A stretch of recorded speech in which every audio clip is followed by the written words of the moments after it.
Anaheim Convention Center. Let's check in, get the story on that from Kurt Gowdy. Here we go. Our first gold medal match is freestyle. There it is! A gold medal. Soy Daniel Aceves Villagrán, medallista de plata de los Juegos Olímpicos de Los Ángeles en 1984 en la especialidad de lucha grecorromana. Nací un 18 de noviembre de 1964 en la Colonia Guerrero. Y estar aquí en el Mercado Martínez de la Torre no solo me acerca a mi historia, me acerca a mi infancia, me acerca a mi vida.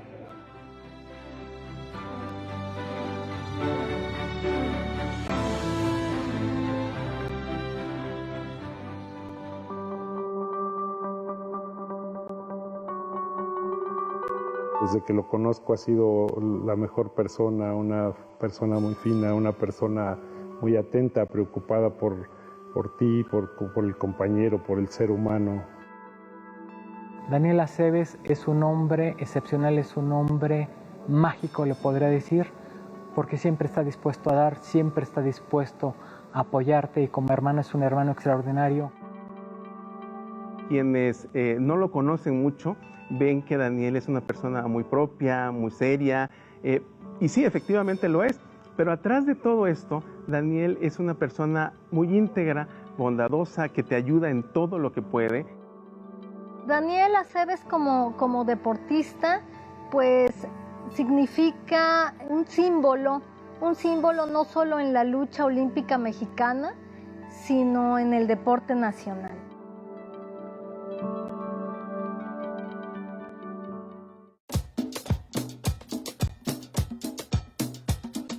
Nosotros conformamos una familia con 4 hijos, mi hermano Roberto, que es el mayor, yo era el segundo, después mi hermana Norma Angélica y Alba Cristina. Vivía con nosotros mi abuelita Conchita. Como niños jugábamos la cascarita de fútbol, jugábamos a las luchitas, nuestra vivencia era en la calle. Sin duda alguna la infancia la transitamos aquí con mi mamá, cargando las bolsas de mercado y sobre todo adquiriendo los productos básicos. Hay cosas que como niño uno no comprende, sobre todo esas limitaciones en donde se tenían que comprar en lugar de 1 kilo de jitomates 2 o 3 piezas. Pero también siempre había un espacio y eso es lo que uno le agradece a los papás, sobre todo a mi mamá. El hecho de que siempre había un pequeño guardadito para ir al área de los juguetes, comprar el ring, comprar el luchador, comprar todo aquello que era parte de nuestra fantasía. Mi papá fue luchador profesional, avecindado aquí en la Colonia Guerrero. También mis papás trabajaban en esta colonia, tenían un taller en donde componían radios y televisiones en la calle de Mosqueta. Es decir, este era el epicentro de nuestra vida y recuerdos son múltiples, muy gratos y muy formativos. Una de las lecciones importantes que nos daba mi papá y mi mamá es que a pesar de lo que nosotros hiciéramos, ellos querían que nosotros tuviéramos una carrera universitaria. Que a pesar de que nos gustara el deporte, teníamos primero que cumplir la obligación de estudiar. Y yo creo que fue una lección que aprendí precisamente en estas aulas, en estas instalaciones. Y mi raíz académica, sin duda alguna, se llama Escuela Primaria República de Honduras. Daniel desde pequeño fue muy disciplinado, muy perseverante. Él siempre sacaba 10, la verdad es que era un estudiante modelo. Siempre quería participar. La verdad que no es porque sea mi hermano, pero era bien dedicado. Era de los que levantaba la mano cuando había un evento cívico, cuando había un evento de festival, él participaba. Él desde chico siempre manifestó esa inquietud de siempre estar presente, de estar haciendo cosas positivas. Siempre en él ha habido un don de ayuda. Desde históricamente se los podrá platicar, esa generosidad en él ha sido inherente en su vida. Estar en el primer acercamiento que tuve como niño a la lucha libre profesional es estar presente, como lo estoy ahora, en la Catedral de la Lucha Libre Mexicana, en la Arena México. Y en el cartel inaugural apareció Bobby Bonales, mi papá, con quien tuve gusto de acompañarlo a la edad de los 4 años, cuando me le escapé a mi mamá y fui entre las gradas a tratarlo de recoger una vez que lo habían tirado del ring. Y me acuerdo que él, un poco alarmado, me dijo, regrésate con tu mamá. Entonces, evidentemente, mi pena como niño era que habían tirado del ring a mi papá. Pero son de los recuerdos que envuelven precisamente el marco no solo pletórico, histórico, sociológico, de lo que es la lucha libre mexicana como un fenómeno sociológico muy importante. Yo recuerdo que caminábamos por las calles de la colonia Guerrero con él y pues no había persona que no lo saludara, ¿no? Que no lo saludara, que no volteara a verlo, que no se detuviera para estrechar su mano o abrazarlo. Lográbamos obtener quizá ese respeto, esa consideración, esa comunidad del barrio, debido a la admiración que sentían por mi padre. Era un hombre de mediana estatura, pero con una corpulencia que a veces no representaba lo que hacía en el ring al cariño que nos daba en la casa. Era un hombre muy recio, un hombre muy fuerte, porque él también venía de una vida muy difícil, muy compleja, y él a través de la lucha encuentra la forma de ser y hacer, y eso le permite a él llegar a ser una de las máximas figuras de la lucha libre profesional en la época del Santo, la Tonina Jackson, el Huracán Ramírez, una serie de gladiadores que le dieron esa época y ese auge y que se conoce como la época de oro.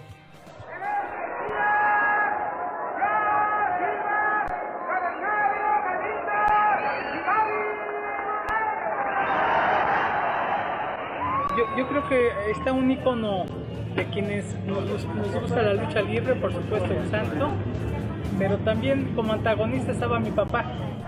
Y creo que esta es la parte de la infancia de muchas generaciones en nuestro país, el tener en los luchadores un ícono real. Si en los Estados Unidos tenían a Superman, nosotros teníamos a los luchadores profesionales a los que podíamos acceder aquí en el Mercado Martínez de la Torre para regocijo y para entusiasmo y para ilusión de nuestra niñez, de nuestra infancia y de nuestra vida.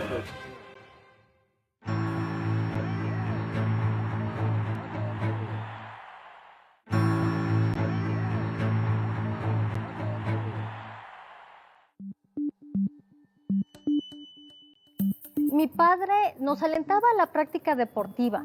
Sin embargo, a mis hermanos no les sugería de manera directa que practicaran lucha libre, porque él entendía y sabía de los riesgos y peligros y dificultades que implica la lucha libre profesional.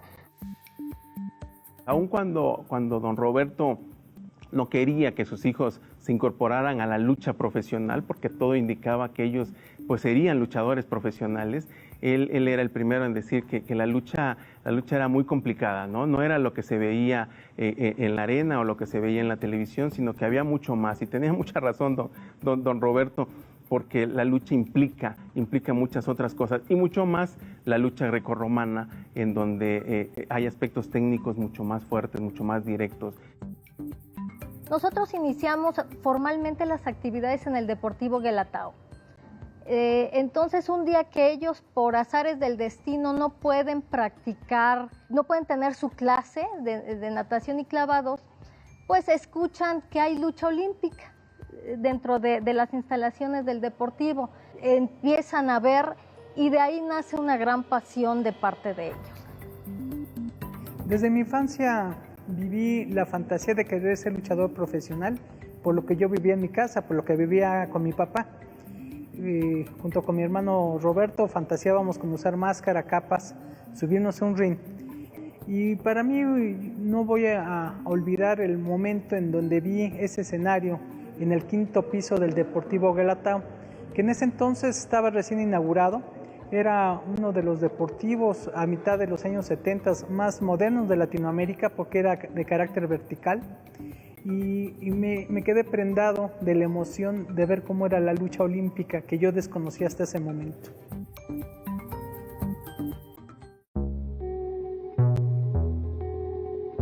Daniel y yo nos conocimos exactamente en el año de 1980, cuando fuimos seleccionados en la categoría infantil. Estuvimos concentrados en el antiguo INDE Popotla, que ahora es el Colegio Militar. Nos conocimos ahí, estuvimos juntos preparándonos para participar en el Campeonato Mundial en Estocolmo, Suecia, donde participamos en el Campeonato Mundial Infantil.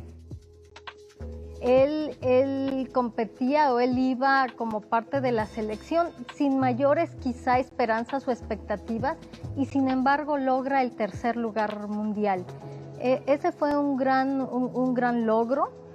Recuerdo, no sé si fue en el año del 82, se celebra aquí en México el Campeonato Panamericano de Lucha y él gana, es el único mexicano que gana la medalla de oro. Para mí fue un antes y un después. Yo creo que en ese momento yo sabía que él tenía grandes posibilidades de alcanzar una medalla olímpica. Mi sueño siempre fue, ya cuando ingresé al tema del deporte, de la lucha olímpica en su estilo libre grecorromana, fue llegar a unos Juegos Olímpicos, por todo lo que yo había vivido a través de la televisión de los Juegos de Montreal.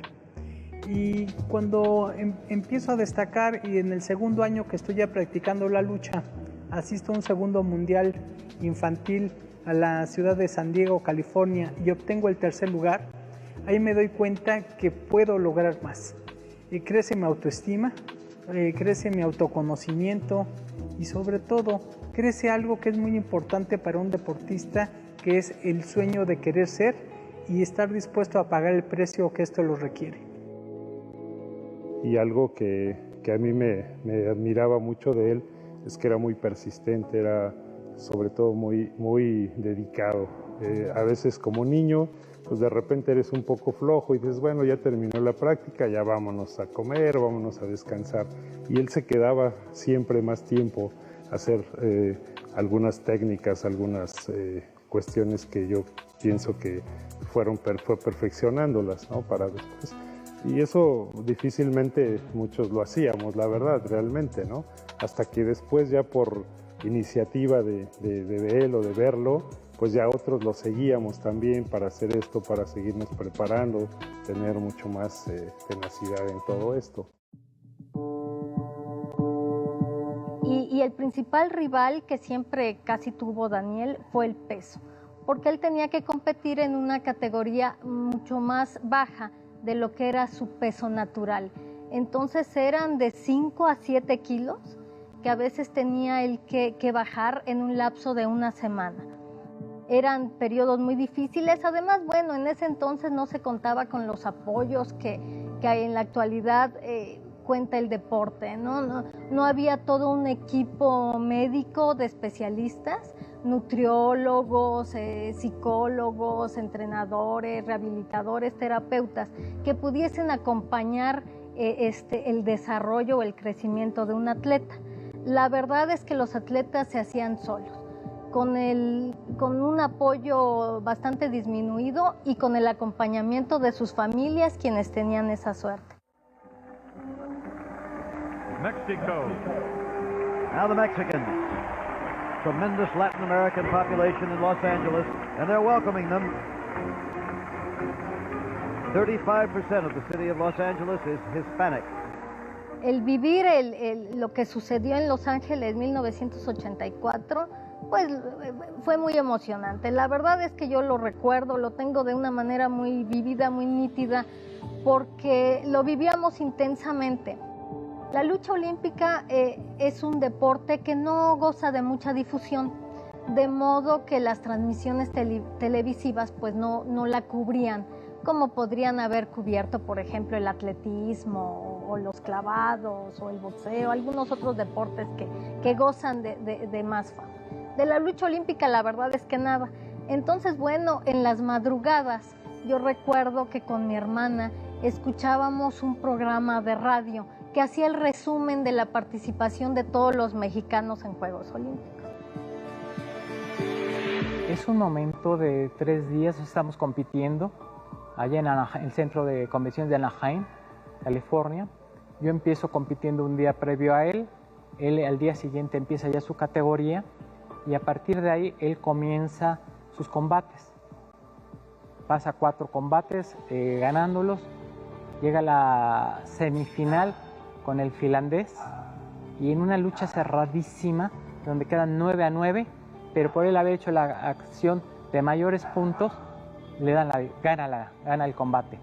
Así llega a la final al día siguiente, Natsuki Miyahara de Japón. En ese transcurso tenía él un gran problema, el peso. Es mucho de los que hacemos deportes de combate, de contacto, que es nuestro primer rival a vencer. Él traía casi 2,5 kilos arriba de peso. Entonces fue una noche muy larga en donde yo lo metía al sauna, lo sacaba, lo exprimía para que pudiera dar al peso al día siguiente. Entonces fue una noche muy larga previo a la semifinal y a la final.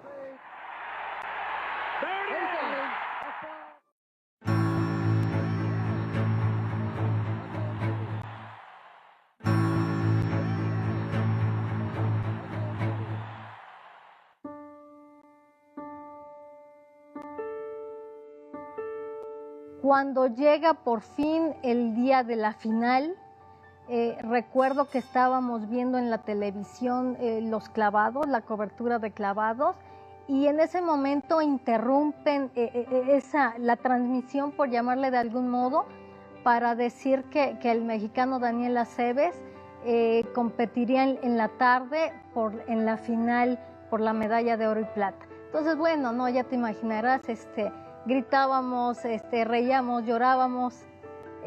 Fue muy emocionante. Todavía me logra emocionar. Y cuando sabemos qué pasa a la final, por ahí de las 2, 3 de la tarde, buscamos un teléfono para llamar a la familia, avisarles que ya íbamos a la final. Mi papá, que toma la llamada, se emociona, casi llora, y nos dice: hijos, están haciendo historia.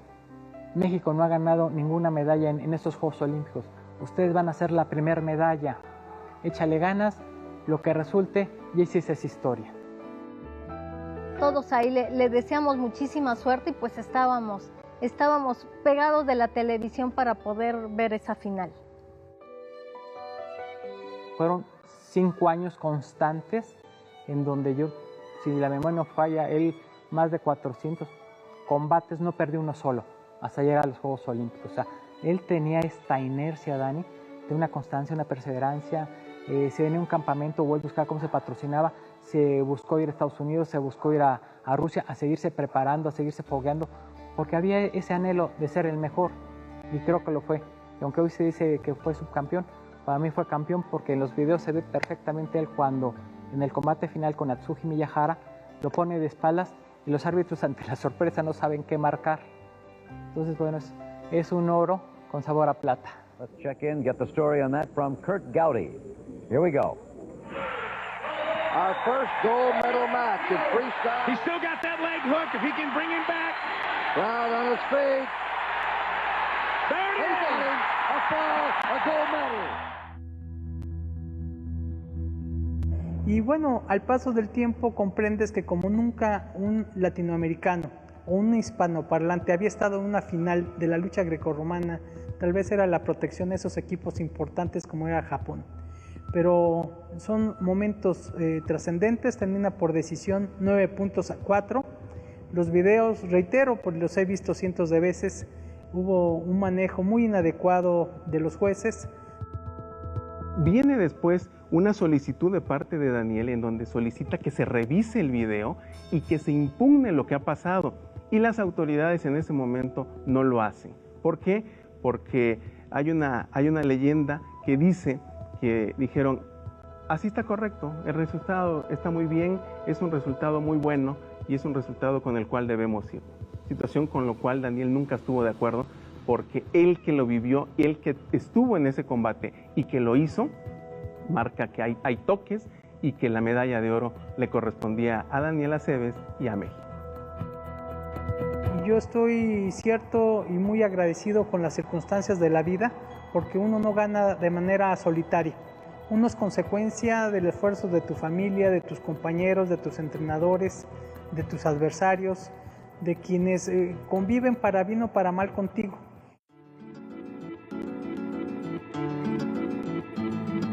Una vez pasado el momento del combate, pues naturalmente celebramos con muchísima emoción, orgullo, la medalla.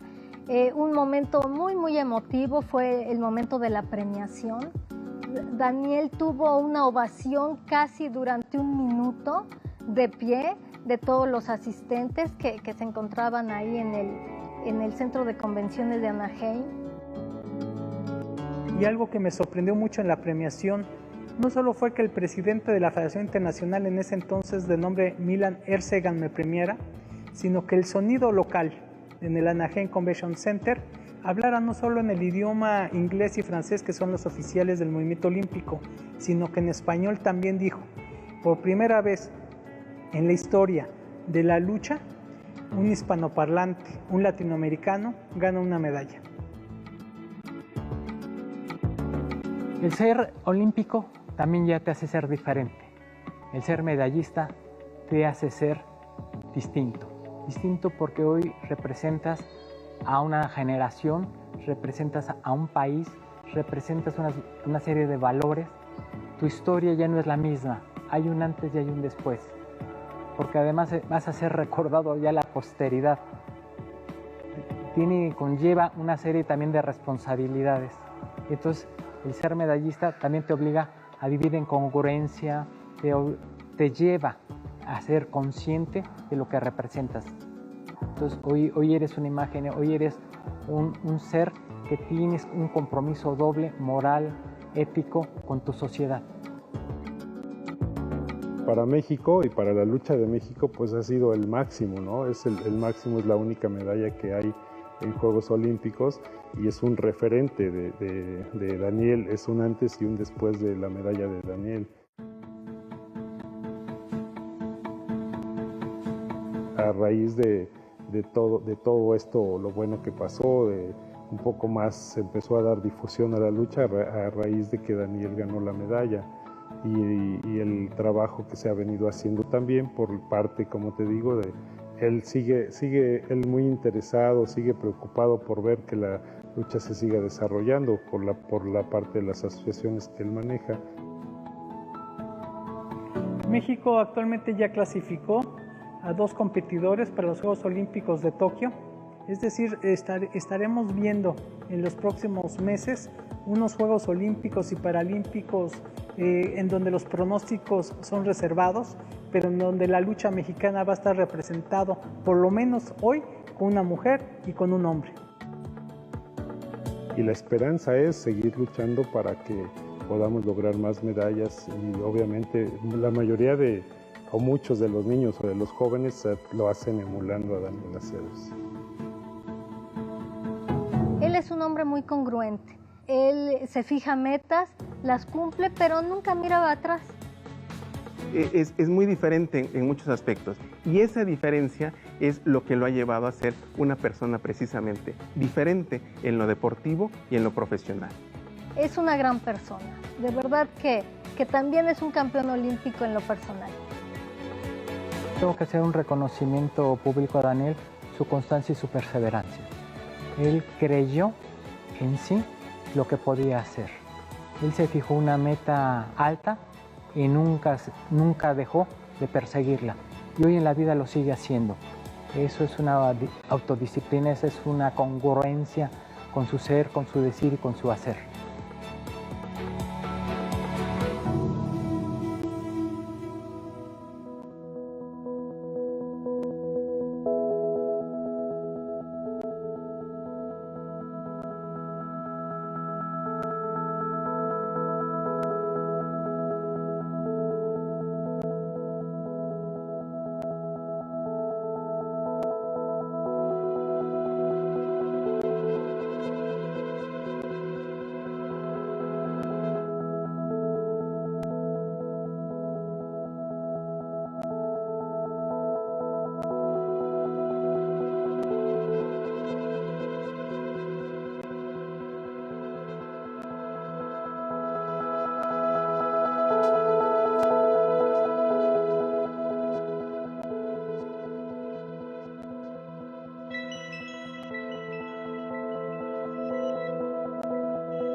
Thank you.